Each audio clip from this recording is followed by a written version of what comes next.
guitar people, it's time for the guitar show again. Today I've got with me the first guitar that I bought after I got out of the band that I'd been in for a very long time. I had, if you've been keeping up on the videos, I've been kind of going through this phase at that time of trying to buy American-made guitars. It's actually a phase that still continues today when I look at instruments.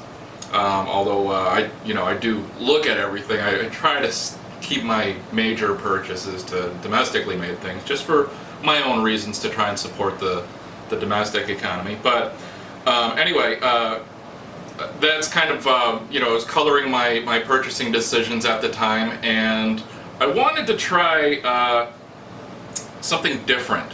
And by different, it didn't end up being that different, right? But what I did is I went through the web and found a company called Carvin. A lot of you have probably heard of them. And generally in guitar circles, Carvin is that brand that people have heard of.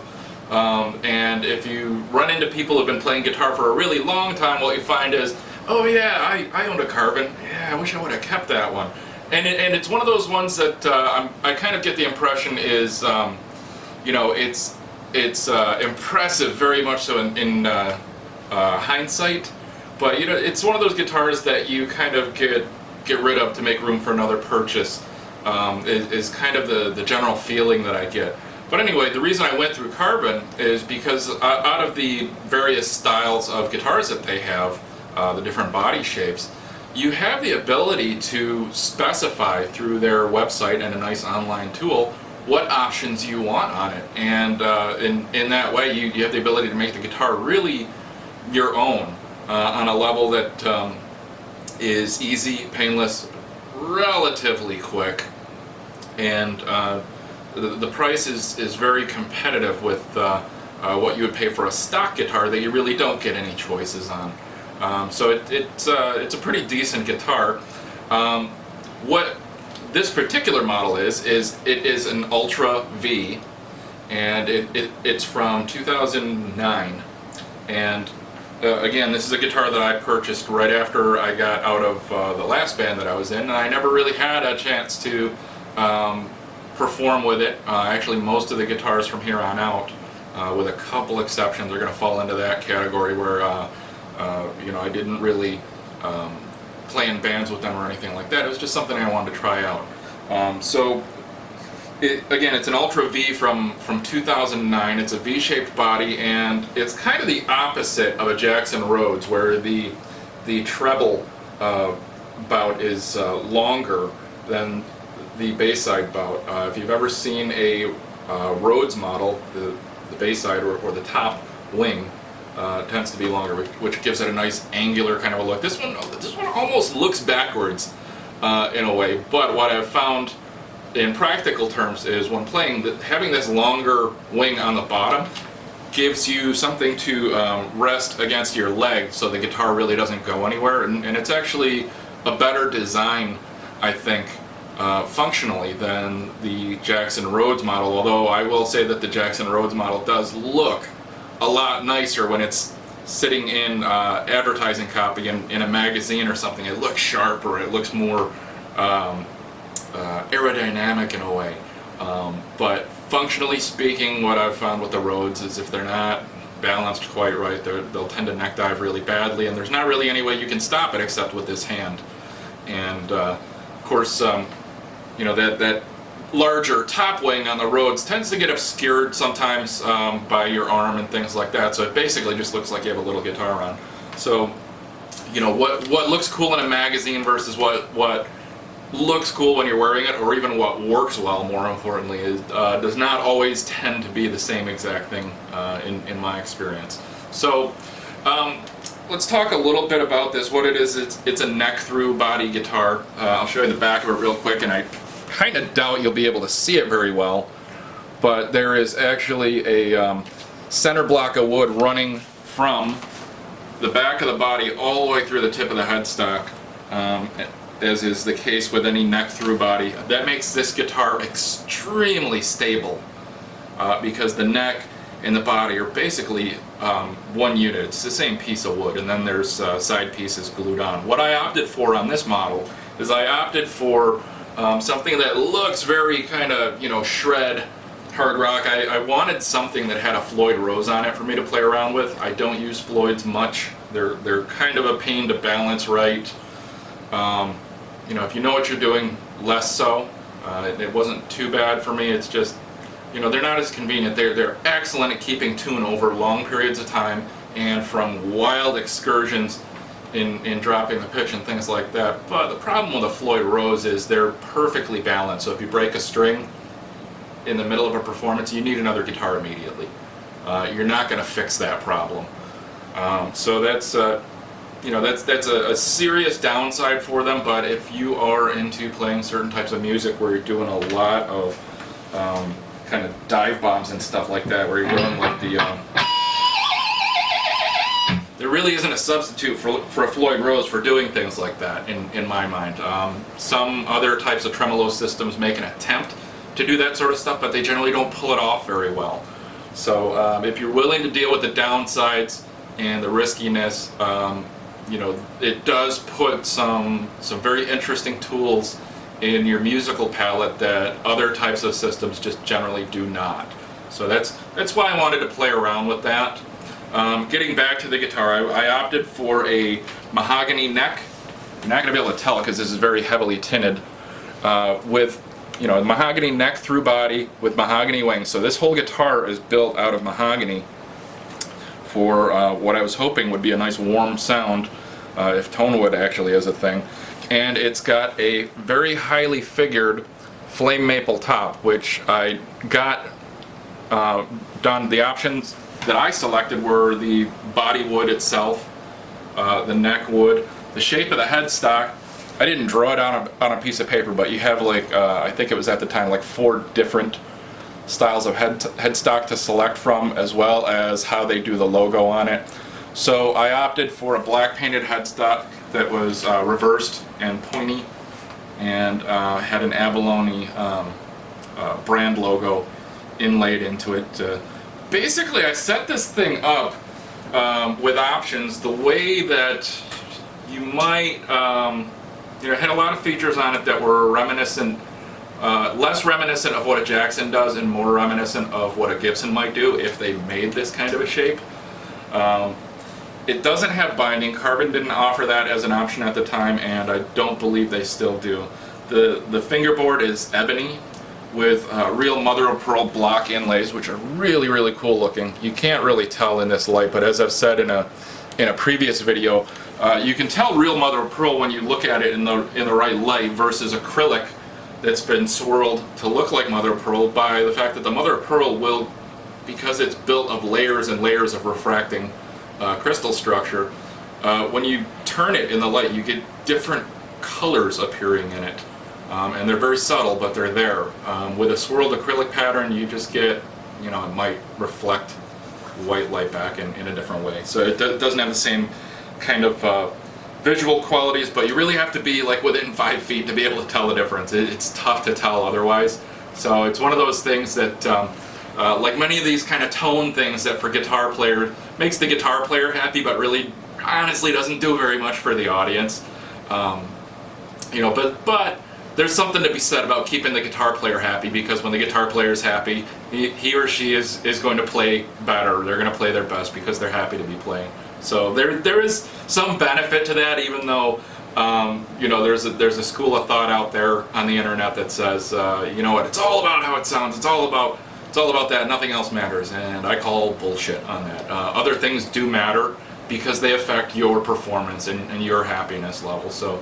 Not to get too existential with that, but you know, these features do matter, and I think it's kind of it's dishonest for people to say that they don't. They're basically just trying to shame you into this perception that they're less materialistic about the appointments on their instrument than you are, and they're trying to gain some moral high ground over you that really doesn't exist. Because honestly, even if they've relicked their guitar to look like a piece of crap, they've done that intentionally, and so they care about how their instrument looks too. It's just a different personal preference than yours. So, tip of the day, folks, don't take that crap from anybody. Like what you like, play what you want to play, be happy with it. You don't need to criticize what other people play. So anyway, back to the guitar yet again. I got it with a highly figured maple top. The paint on this is also an option that I selected. Now typically when you go through like you know, a brand like Gibson, which is most of my guitars, you might get a choice of like 3 or 4 colors. In this case here you had a ton of different colors to pick from, and I chose what they call a deep triple step stain in purple with black burst edges, which means the edges have been done in a darker kind of a fade in. It's tough to see sometimes, but it's a really cool looking pattern up front. Of course, all the hardware is gold. One of my friends had jokingly referred to this as a Minnesota Vikings guitar, which I was going for you know, the colors of like old royalty, and as soon as he pointed out the Minnesota Vikings color motif, I just kind of shook my head. He was right. I mean, I'm not a football fan, but it's definitely how people can take it. I also got custom wiring done. This guitar usually comes with 2 knobs, a master volume and a master tone. I had them add in a second volume because I'm used to that control setup from Gibson guitars, and I think it's very useful to me to be able to leave both pickups on but blend the volumes individually, so I can kind of blend the mix of the pickups. So I had Carvin do that for me. That was I think an extra $100 as an option for them to have to do the custom wiring. This is a coil tap, and I'll show you that in a little bit, but the coil tap basically it splits out or grounds one of the coils in the pickup. So instead of being a hum canceling set of 2 single coil pickups that together are producing a louder output, what it does is it cancels out one of the coils. This becomes a single coil pickup at that point, and actually it's set up so it does it to either or both pickups. And what it does is it makes the double coil pickups single coil pickups, and you would think, oh, that sucks. It, you know, it's going to make it noisier. Well, it does under high gain. But the other thing that it does is when you cancel out the noise reducing coil, you're no longer putting these 2 coils together to cancel out the overlapping frequencies, which means you're getting the full spectrum of sound out of the one pickup that is still active.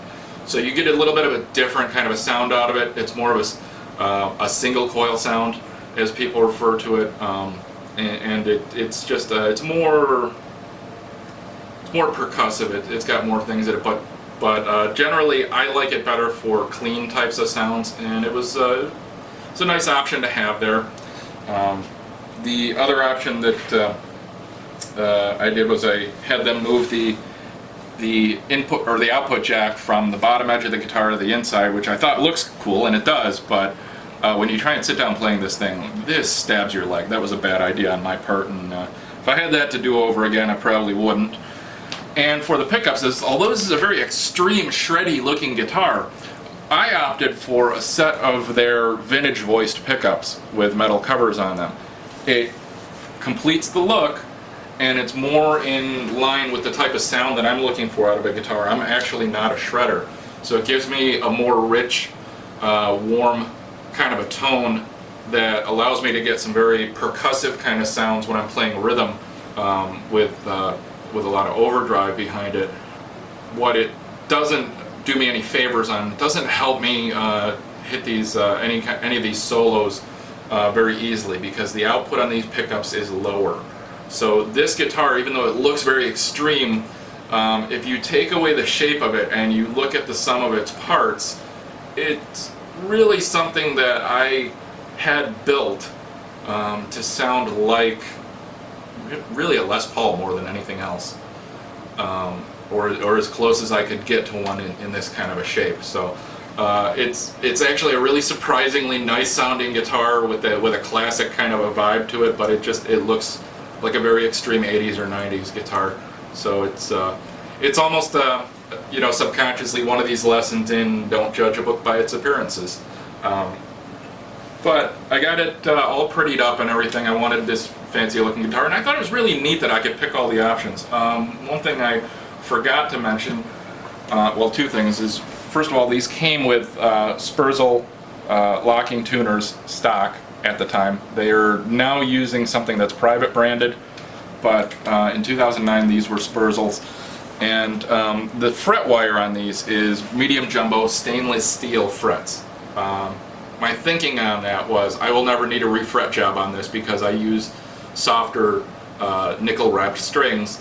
I'm probably never going to wear these frets down. I mean, in realistic terms, yeah, you know what, I'll probably wear them a little bit, but they're not going to wear down, except under a lot of heavy playing, which with the guitars that I have, this guitar doesn't get played enough for that to be an issue anytime, I think, in the next 50 years. So these frets should last a long time. The guitar, being a Carvin, is made in San Diego to my specifications. The price on this package with a hard shell case was around $2,100 at the time, I think. You can still get these today, and that's the beauty of Carvin. These are not hand built, I'll say. I mean people work on them on their line, but as far as the neck shape, the body shape, all that stuff, that's all CNC machined. They're done off of a computer template. So the beauty of a Carvin is if you pick up a Carvin and you like how that neck plays on that guitar, if I handed you this guitar and you liked it, you could order the same thing and you'd have the same neck. It's all computer carved. As I said, you can still get these today. These are still in their current production catalog, and I think they've expanded their lineup to like the V220 and some other things. They're making it's either the V220 or the X220, which is like this, but it's got a little projection off of here, off of the bottom, to kind of give it that pseudo explorer kind of a vibe.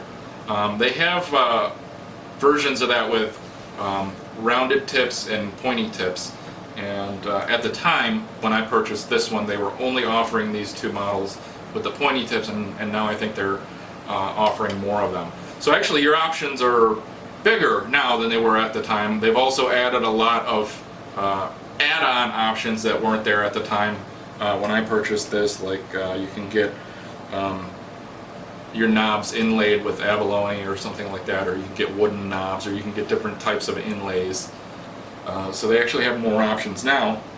So you can still get this guitar. As I said, the beauty of it is if you like the neck on this and you order one, you're going to get a guitar that has the same neck on it. That they're very, very consistent with their builds. To my mind, to be able to order an American-made guitar for that kind of a price, again, I believe I paid around $2,100. To put that into perspective, a stock Les Paul Standard at that time, and we're talking around 2009, with no options on it, nothing that you could customize yourself, was running in the neighborhood of about $2,600, maybe a little bit more. So for less than the cost of a stock guitar from the big name, you can get something that was customized to your specification. Now it doesn't have the brand recognition that something like Gibson does, or even Fender. The warranty is not as good. If you purchase a Gibson, you have a lifetime warranty if you're the original owner. If you purchase a Carvin, you have a 5-year warranty. Now, in terms of real differences between the instruments, the warranties are a reflection on how confident the company is in its ability to be able to address issues down the road that might occur from workmanship problems with their product. So it's a combination of A, how confident is the company in their product, and B, how much money do they have to set aside in reserve to deal with problems that come up on products that they've made. So by Carvin putting that 5-year box around how long they'll cover your product for you, they've kind of reduced their exposure. And that may just be strictly from a financial standpoint, meaning they don't have the resources to commit to a product for the lifetime of an owner. It may not necessarily be a reflection on what they feel their quality is, and I say that because the build quality on this, and I've had another Carvin too, is just it's very impressive. It's very impressive. Certain people will go on and on about how they insist on having things hand built and hand steps and things like that, but really this is such a nice instrument, and it's not like nobody at the factory ever looked at it. A robot didn't do final assembly on this. A robot didn't do quality check on this. A robot didn't do setup on this. What a robot did do is it made sure that the body and the neck were cut to specification, and there's basically the woodworking steps that the machines are involved with. The frets are pressed in by hand. I don't remember now whether the clear coat is done by computer or not, but the color is sprayed by hand. The wiring is done by hand. The setup's done by hand. So that this still is an instrument that was put together by skilled workers in an American factory. So despite the fact that it's CNC machined, that just gives you a measure of consistency to the actual product, and I think that's worth having. As far as other features, I think that's pretty much it on this one. I've gotten a little long-winded with it, but this is not a stock. Really, none of them are a stock model. When you order one from Carvin, you are specifying a lot of different optional things on this type of a guitar. So the Ultra V that I order is likely going to be very different from the way that you choose to have one built for yourself. I mean, you can get all kinds of different woods, colors, finishes. You can get different finish treatments to the back of the neck. Some people choose to have an unfinished neck because they like how that feels. I opted, full gloss treatment on everything. It's a polyurethane finish. That was another thing, is I wanted a Floyd Rose guitar, and I wanted one that was made in the USA, but one that had a polyurethane or polyester clear coat, so that if I threw this in a gig bag in the wintertime and decided to, walk out to the parking lot or something, that I wouldn't have to deal as much with issues of things like the finish checking and things like that. It's kind of a vain thing, but to me, those are on a 60-year-old instrument. Sure, okay, it's a sign of use. It's a sign of history. I wouldn't ever personally call it a sign of beauty, but I get how people think that. But on a 2-year-old guitar, no, that's not a sign of beauty. That's carelessness and artificial relicking, in my opinion. So I wanted a guitar that was going to be more resistant to that and a little more durable. As I said, it's still available. It's great sounding for metal, of course. But as I said, the pickup configuration that I got on this is something that you would typically use for more classic types of rock or even blues or things like that. So it holds up well, surprisingly well, given the way that it looks in other styles of music. Because this is a neck-through body and everything's attached to this one continuous unit of wood, it has an amazing amount of sustain to it, even given the fact that there is a Floyd Rose bridge on here that is not pinned and locked. It still sustains as well as things like my Les Pauls, and I'm kind of floored by that. Is this guitar worth the money? If this shape doesn't put you off, it absolutely is. And if this shape does put you off, I think any number of the other guitars that Carvin builds are well worth what they charge for them, especially given the number of options that you can select to go on them. You have your choice of fancy or plain looking woods. You can even put exotic woods. I could have had this guitar made out of koa, which not worth it to me. It's not a ukulele. It's not a hollow-bodied instrument. So, those particular characteristics. And I'm not from Hawaii, so you can get all kinds of different options on these guitars. It is www.carvin.com. I believe they've recently changed the name of the Carvin guitar brand to Kiesel Guitars, which is the name of the actual owners. And it's kind of it's a nice deal. I'll just play you a real quick sample here of what I'm doing here. Is I'm switching over to my acoustic channel, and I've popped the coil tap out. So now I've got a single coil sound, and just to demonstrate the difference,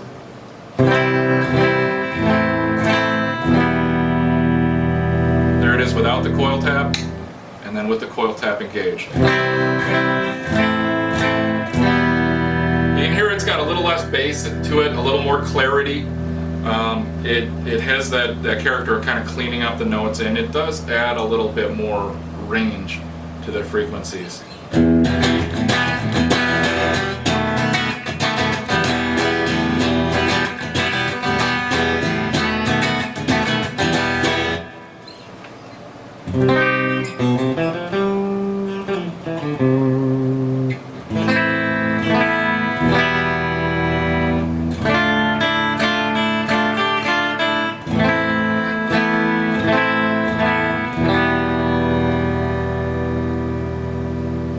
So using the coil tap in a clean channel does sound very nice for kind of clean or acoustic kind of sounds.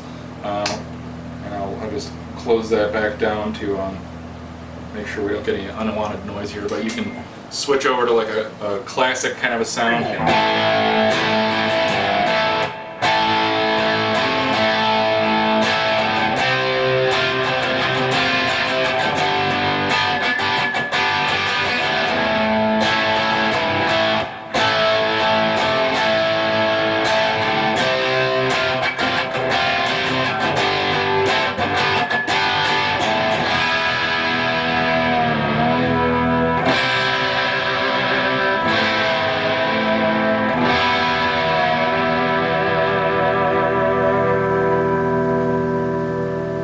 So that's my Carvin Ultra V. Feel free to go ahead and post any questions you might have on it or any comments. If you'd like to know more about the guitar. If you've got anything in particular you want to see on future videos, also feel free to comment and let me know. Any kind of constructive feedback really is welcome. So until next time. Thank you.